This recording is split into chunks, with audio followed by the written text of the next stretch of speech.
पर निशाना बनाया जाता रहा है, तो आने वाले दिनों में स्थिति बहुत ज्यादा नुकसानदेह साबित हो सकती है। बड़ी खबर, जंग पर इजरायल के पीएम नेतन्याहू का बयान सामने आया है। जंग कब खत्म होगी नहीं बता सकता हूं, ये नेतन्याहू कह रहे हैं और आधे से ज्यादा टारगेट हासिल कर चुके हैं। ईरानी शासन आंतरिक रूप से ध्वस्त है और युद्ध खत्म होने के बाद तेहरान कमजोर हो जाएगा।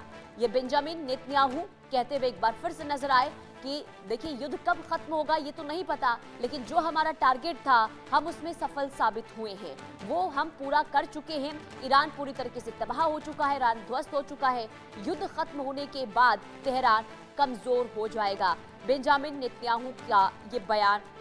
और इससे पहले भी अमेरिका, इजरायल दोनों ही देश दावे करते आए हैं कि ईरान में अब कुछ बचा नहीं है, हम ये जंग जीत चुके हैं। लेकिन इसके बावजूद भी अमेरिका भी हमला कर रहा है और इजरायल भी ईरान पर हमले जारी अब तक उसने रखे हैं। और ऐसे में आप समझिए, एक तरफ दावे तो दूसरी तरफ हमले करने से भी इजरायल और अमेरिका पीछे नहीं हट रहा है। बेंजामिन नेतन्याहू इजरायल के पीएम में हैं, जिन्होंने एक बार फिर से इस बात को दोहराया। उन्होंने कहा कि जब जंग कब खत्म होगी ये नहीं कह सकता हूं, लेकिन आधे से ज्यादा टारगेट हम हासिल कर चुके हैं और ईरानी शासन आंतरिक रूप से ध्वस्त हो चुका है।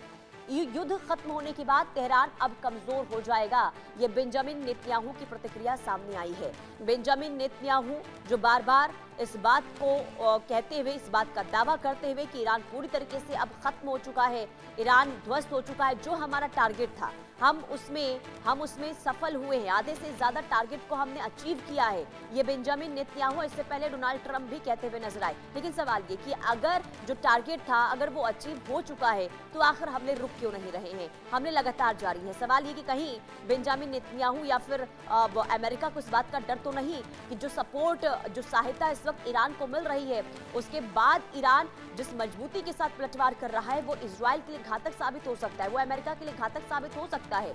और यही वजह है कि टारगेट अचीव करने के बावजूद भी बेंजामिन नेतन्याहू और अमेरिका यानी कि डोनाल्ड ट्रंप या फिर हम इजरायल की बात करते हैं तो लगातार देखिए इन दोनों देशों की तरफ से हमले रुक नहीं रहे हैं, हमले लगातार जारी हैं। एक तरफ बेंजामिन नेतन्याहू ये कहते हुए कि आधे से ज्यादा टारगेट हासिल कर चुके हैं, तो दूसरी तरफ डोनाल्ड ट्रंप ये कह रहे हैं कि अगर बात नहीं मानता है ईरान तो हम अब हमले इस कदर करेंगे कि सब कुछ खत्म हो जाएगा ईरान के अंदर।